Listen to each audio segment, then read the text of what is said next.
Hi, welcome to the award-winning Ed Brown Show. What a show we have. Don't go anywhere. We have Delta Sigma Theta, and they're going to talk about scholarships. Everybody needs a scholarship of some kind.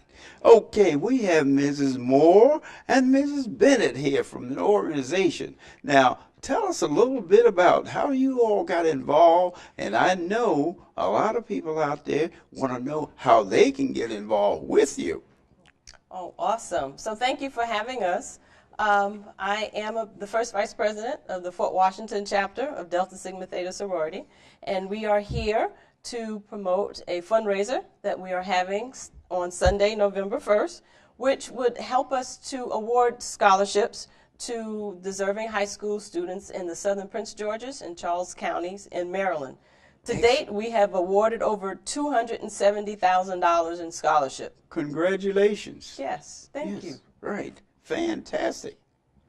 And I am Claudette Bennett, and just to piggyback on why we're here and to provide some additional information, Delta Sigma Theta sorority is committed to academic excellence, providing scholarship, providing support to the underserved.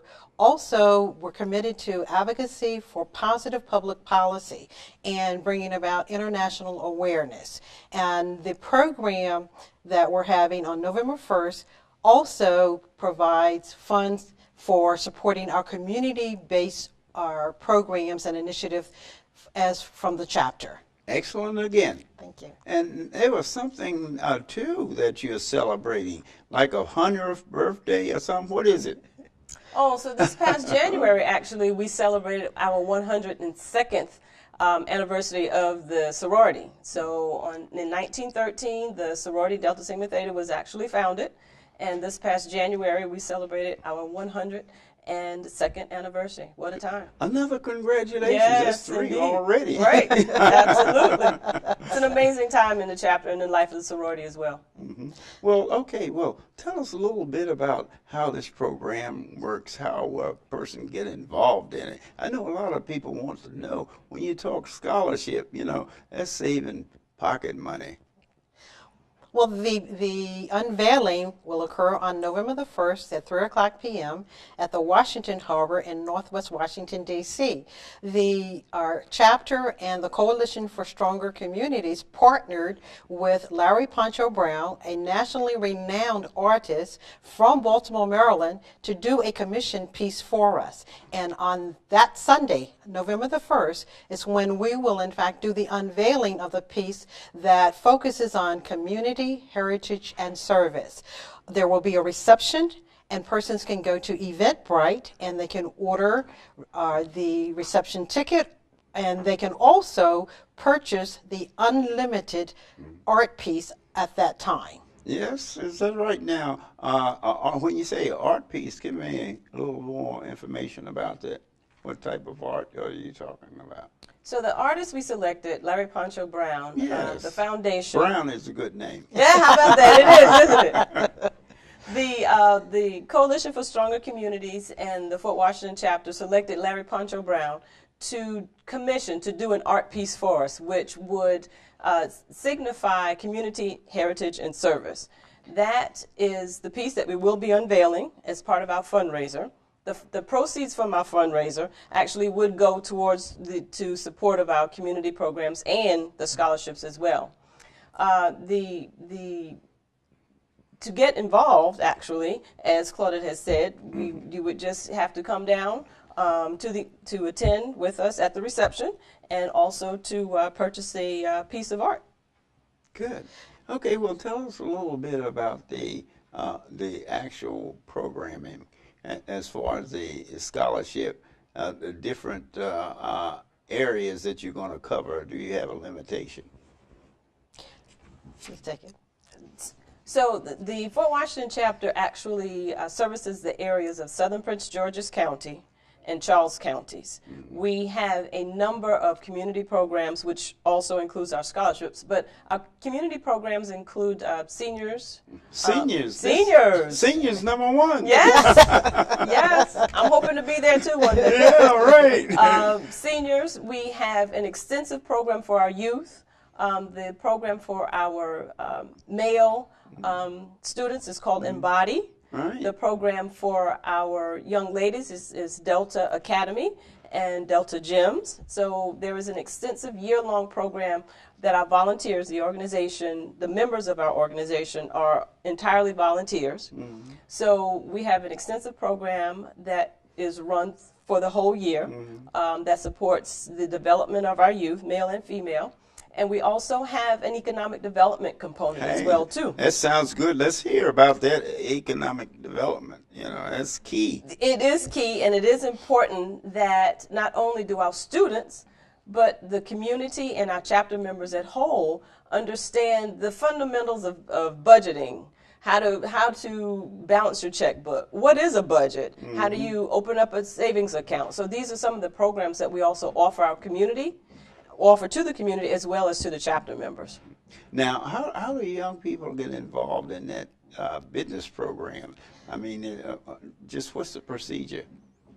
Well, basically, it is that, as Opal has said, there are basically two programs for females and then the program for males. So it's an application process. One of our programs targeted young ladies between the ages of 11 and 14. 11 and 14. 11 and 14. Age. And another program. That's when they're 11 going on 40. And they know everything. And they know You don't know anything. Exactly. And the second program targeted our young ladies in grades 9 through 12. And in these programs, they learn about getting ready for college. They also learn about our basic, what we call morals and standards. Now, tell us something about that getting ready for college. A lot of people think it's just money, but it's a lot of preparation that goes into that privately as far as exposure.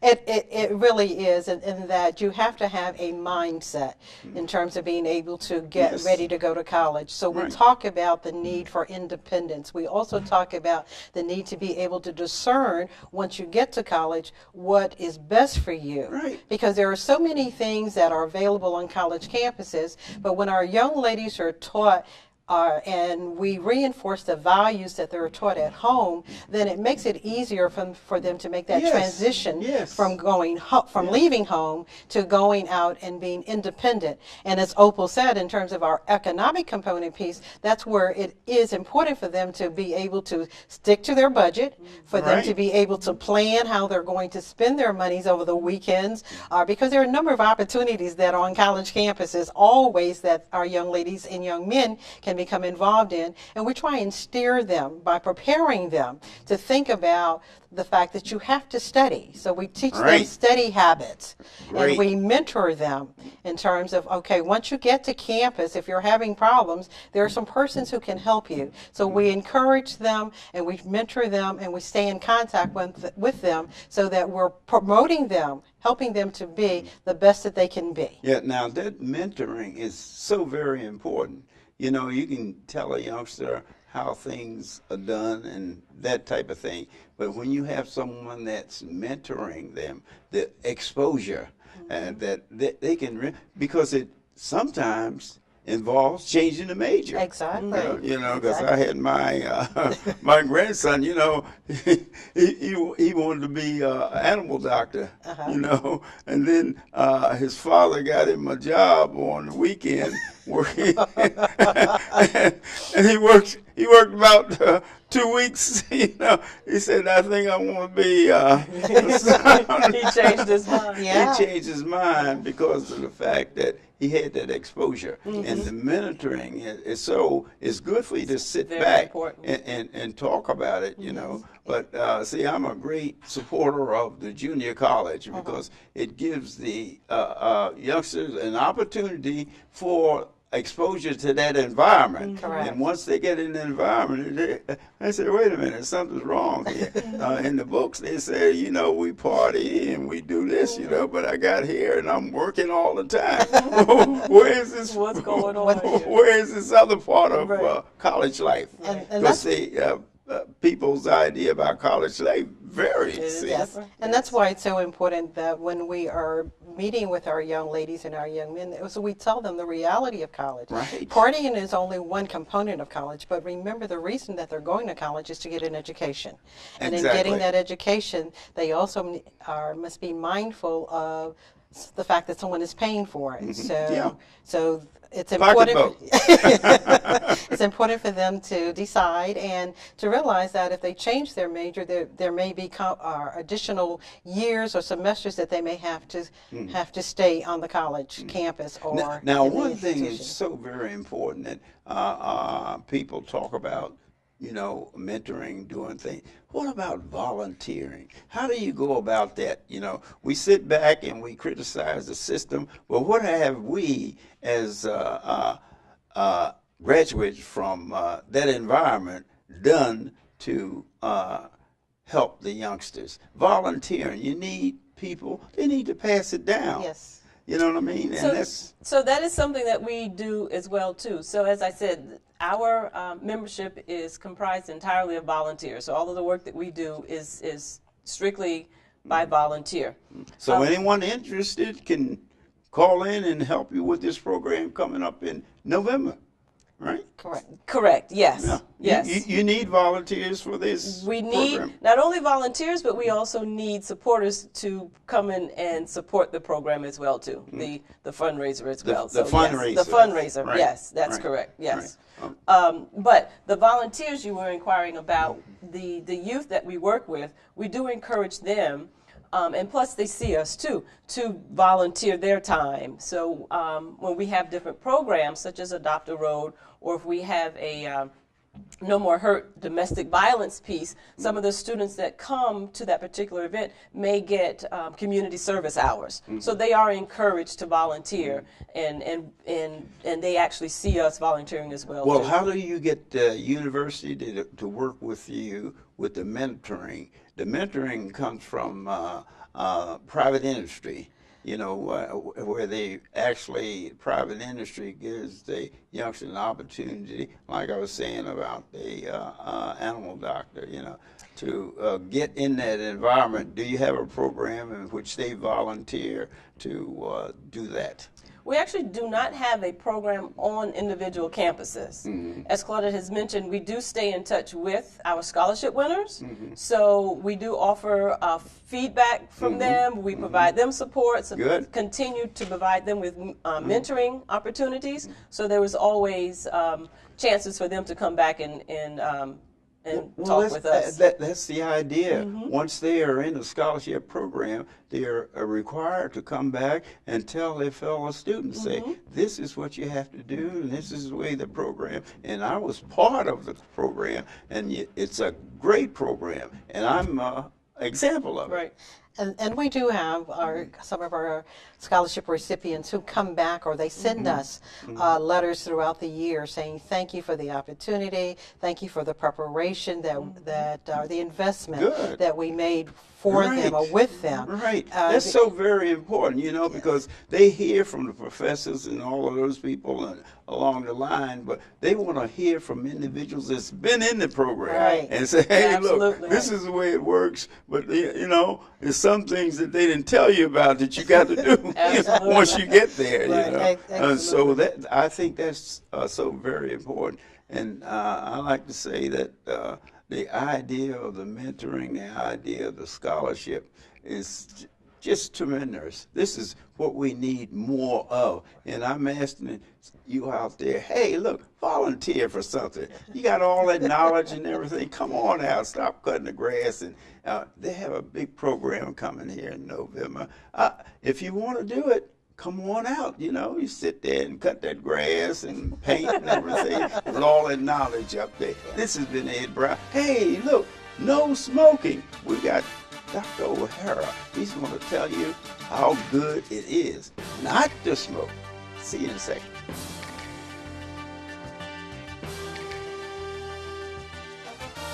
Hi, welcome back to the award-winning Ed Brown Show. And this second guest, you're not smoking, are you? But because Dr. John O'Hara is one of the people that put his life on the line to get bills passed to help you. Now that was dangerous because you dealt with some of those big corporations. You know, they didn't like that. Yeah, well, I don't know whether I'd be that dramatic about it, Mr. Brown, but it was very interesting. The way I got started on it is, you know, when I was a kid growing up, just like you, I mean, it seemed like everybody smoked. Yeah. And you were constantly exposed to it. Well, both my mom and dad smoked, and I had something called chronic blepharitis. So their smoke affected me pretty strongly. Right. And I couldn't stand to be in the same room with them. So fortunately, I It took grew people up. a long time to find that out. Yeah. But you know, sir, I grew up in a little hick town in western Pennsylvania. So I'd go out and run the woods. Give it a plug. What town was that? That was Panola. It's Panola. It's near Pitt. It's about 20 miles out of Pittsburgh, Out of in the Pittsburgh. mountains there. Great. Yeah. But I was fortunate because I could always go outdoors, you know, and it was a little small town. Everybody knew everybody. And we had the hills to run and the river and everything there. And plenty of hills in Plenty of Pittsburgh hills there, area. yeah. But anyhow, I grew up suffering like that all my life, but I thought, hey, it's just me, you know, you got a problem and you got to live with it. Well, then I went into the Air Force right out of high school, and I found out that, you know, there were some other people who had problems like that. Similar. But nonetheless, you know, I still lived with it. Well, then what happened is my mother died of cancer when she was 59 years old. And that really affected me strongly. So I started looking at why do people get cancer? And I found out that there was research already showing that that cigarette smoking could cause cancer. So I started looking into this and digging up all kinds of information and so on. And then what happened is in 1975, my daughter was born. And everywhere we would go, you know, I mean, smoking was everywhere. Yeah. You know, restaurants, bars. You weren't all accepted in society. You don't smoke. Right. They look at you like, if you didn't smoke back then, there was something wrong with When you. somebody come into your house, you know, you're expected to have ashtrays for them and everything. Right. Yeah. So anyhow, my daughter, it was obvious that she was really having problems with cigarette smoke. So I was in the old Dart drugstore one day up at Hilltop there with my daughter in my arms. She's about maybe 6 months old at the most. And this guy in front of us was waiting in line to pick up some He was puffing. pictures I'd taken of her, you know. He started smoking, and it came back on my daughter, and she started crying and yeah. gagging. And I said to the guy, I said, would you mind not smoking? I said, look what you're doing to my baby. And he squirted around and he said, I don't see any no smoking signs in here, mister, you know. Of course, there were no smoking signs anywhere in those days. No. So I went over and talked to the manager of the store, and I said, why don't you at least ban smoking while people are waiting in lines? And he gave me the same stuff. So I left the store with my baby in my arms, and I went home, and I said to my wife, I said, doggone it, I'm going to start a group, and we're going to ban smoking in Prince George's County in public places. And she told me, calm down, you're crazy, and all that sort of stuff. I said, no, Heather's not going to suffer all her life like I had. And so I started the group. And you know, it's amazing what happened after that, because I figured if I could get maybe 10 people to be part of the group, that would lucky. be success. Yeah, I'd be lucky. But you know, it's amazing, Mr. Brown, because there were so many people out there who were the silent sufferers, you know. Right. And the organization, we had we met in my house for about the first year, and we kept getting more and more people, see. At the first meeting, I think we had 7 people, and more and more people started coming, and we'd advertise in a newspaper that we were going to have these meetings and stuff. And then somebody said, well, you know, you can get free rooms down at the Bowie Library to have meetings and stuff. So we started having meetings there. And we'd always put in the newspaper that we were going to have the meeting, and we'd have guest speakers on all subjects, you know, everything from taxes to what you know, anything that was popular. But nothing barring smoking. Yeah, nothing, you know. Well, we didn't allow smoking in that room, but you In could that smoke room. in the library and all the Right, other rooms right. and in the library. So- And the irony, they would have smoking areas. Can you believe Yeah, that well- they developed smoking areas? Well, even in high schools, they had the student smoking areas in Yeah, there. Yeah. But we grew and grew and grew, and we went down in 1976, and we met with Paris Glendenning, who at that time was just a county council member on the Right, Beachwoods right. I Council. remember Paris. Yeah, and he Very told good. us, he said that what you have to do, none of us knew anything about how to get a law because we were all engineers and some of them were school teachers. We had medical doctors in our group and everything, but nobody knew anything about politics or getting a bill passed. So to make a long story short. Found out the hard way. Though. Oh, we found out the hard way. And being a scientist, I figured, well, we'll go down there and we'll tell those lawmakers, here's the bad stuff in cigarette smoke, and they'll say, oh, okay, we'll pass a bill to ban it. Boy, did we learn a lesson. You talk about being a naive country boy. Well, they soon let you know that's not political subject to talk about. That's in right. an area where tobacco is bringing green stuff. Big bucks, yeah. Big bucks. Yeah. Well, when we started the Maryland Group Against, what's now the Maryland Group Against Smokers Pollution, see, in those days it was the Bowie Group Against Smokers Pollution. Started off in Bowie. It started in Bowie, yeah, in my house. No, congratulations, boy. That's wonderful. There was, at that point in time, there was over 2,500 tobacco farms in Maryland. In Maryland, yeah. sure. And you could hardly drive a mile in any direction without seeing a field of tobacco, Right. and you could smoke anywhere, Right, in right. There's no drugstores. restriction. Wasn't any restriction, and then socially, you weren't accepted. You don't Right. smoke. A smoker comes up and you say, "Well, I don't smoke." You don't smoke. He wants to borrow a cigarette. He wants you to give him one of your cigarettes because everybody has Right. cigarettes Yeah. back there. If you didn't have cigarettes, then what's wrong? Yeah. There's something wrong with it, Yeah, and few people, we're old enough to remember all that. Yeah. But these young kids today don't remember that. Yeah. I have a granddaughter who's 21 years old now, and she's at the University of Maryland, and I don't even know whether she knows what an ashtray is today because we've basically, become a smoke-free society. But you asked me to point out some of the things. Tobacco is a major problem for both smokers and non-smokers. Sure. And now at that point, I think they don't emphasize that enough. Yeah. Because husband and wife and other associates with each other, they don't understand if John Jones is smoking over there, it's going to affect you. exactly. And you working with him 8 hours a day, working with her 8 hours a day, and they're over there puffing, and blowing the smoke out, and you're fanning. Yeah. Well, and not only that, but how about with infants? I mean, Oh, in the yeah. old days, you'd see a woman sitting there smoking a cigarette, nursing a baby. Baby, yeah. And you'd say, my goodness, and Yeah. probably in some places today, they're still doing that sort of Yeah. thing. But here she's Imagine nursing that. that baby, and it's breathing all these carcinogens into its lungs and so on. And one of the things we found out when I started looking at tobacco after my mom died of cancer, we found out that tobacco causes everything. It causes cancer, it causes strokes, it causes heart attacks, causes emphysema. My father-in-law died from emphysema from his smoking. And it debilitates you as well, and it causes all kinds of respiratory diseases, and it exacerbates everything else like asthma, or if you have any other chronic lung diseases, it exacerbates that. Now, few people realize that there are roughly 500,000 Americans every year, about 500,000 Americans every year die from cigarette smoking. Even now. Even now. Is that right? And about 50,000 people die from secondhand smoke, And around the world, it's even worse than that, because if you count 6 seconds, after 6 seconds, somebody around the world has died from tobacco smoking. If you count 60 seconds, that's 1 minute, during that 1 minute, somebody in the United States has died from tobacco smoking.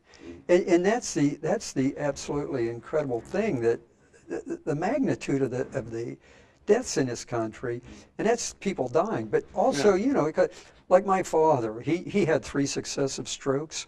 After his first stroke, Mr. Brown, he was a very virile man. He taught me to hunt and fish. Like I said, I was a country boy, okay? And he taught me to hunt and fish, and so That's how I like to remember my father. But after his first stroke, it took about half of his physical capabilities. Yes. After his second stroke, 2 years after his first stroke, he had a second stroke. And then, I mean, he wasn't much more than a vegetable. I mean, he couldn't do anything. Couldn't drive a car. He couldn't hardly walk. He couldn't bathe himself or anything. And then 2 years after he had his second stroke, he had his third stroke and he died. Now that was 2 years after my mom died. My mom died when my father was recovering from his second stroke, and she died from cancer. He died from strokes. But now you say, well, why on earth does cigarettes cause it? You know. And it isn't just those things that I mentioned, but you know, at the beginning of the show, it showed this shirt there with the thing. Right. Well, yeah, let's tell us a little bit about that shirt.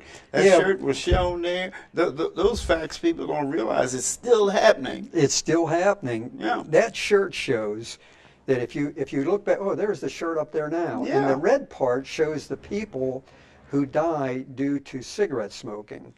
And the white part shows the people who die from other things like alcohol, car accidents, suicides, AIDS, homicides, illegal drugs, fires, and so on. More people die from tobacco than all those other things put together. Now that is astounding when you think about it. In this day and age, you would think people would be more aware of the fact that it's a deadly thing. The tobacco is a deadly thing. I want to make sure you comment on this synthetic cigarette they're trying to. The e-cigarettes, you mean? Yes. The electronic cigarettes? Yes. Yeah, well, electronic cigarettes, I mean, they are totally unregulated. They don't actually burn tobacco. What they do is they take the nicotine out of the tobacco and they turn it into a fluid, and then they put it into a capsule with other stuff, you know. I mean, you can put anything you want in there. Is a thing, substance that they add, is that regulated? No, it is totally unregulated. That's the point. Most of those products are made in foreign countries. So there's no way the United States is ever going to be able to regulate that stuff, because now the thing is, the big tobacco now, like Philip Morris and R.J. Reynolds and the big tobacco companies are starting to make their own e-cigarettes now. See, before they saw e-cigarettes as a threat, okay? Now they see it as a carryover thing. So, oh, I can't smoke on an airplane. Well, maybe I can vape on an airplane. They call it vaping today. Oh, they call it vaping? Using e-cigarettes, because, see, it doesn't create smoke. So they take the name away, cigarette, you know. Right. You know, I figure that that'd be more acceptable. Yeah, well, see, e-cigarettes don't create smoke. They create something called vapor, okay? But nobody knows what's in this vapor, because nobody knows what's causing you know, what's going into the capsules. Right. And basically, you're saying it's not regulated or anything. It's not regulated. Well, how would individuals get more information and join your organization there? Well, they can certainly contact the Maryland Group Against Smokers Pollution. The address for that is Box 863 in Bowie, Maryland, 20715. Or they can call us. Our phone number is 301-262-3434. That's for the Maryland Group Against Smokers Pollution. Oh, hey, that sounds good, Dr. O'Hara. You know, all of those things is so very important. People skate over them now, you know. Yeah. And just like you and I remember when it was, you weren't socially accepted unless you had a cigarette. Yeah. But now I have to commend you for the work that you've done, that you're doing, even with the artificial cigarettes. I think we need to get rid of all of, and that's way it is. And that's what next time someone offers for a cigarette, remember, Dr. O'Hara, he spent his lifetime. You better not smoke and stay away from smoking. It's no good. This has been Ed Brown. See you next time. Not behind a cigarette.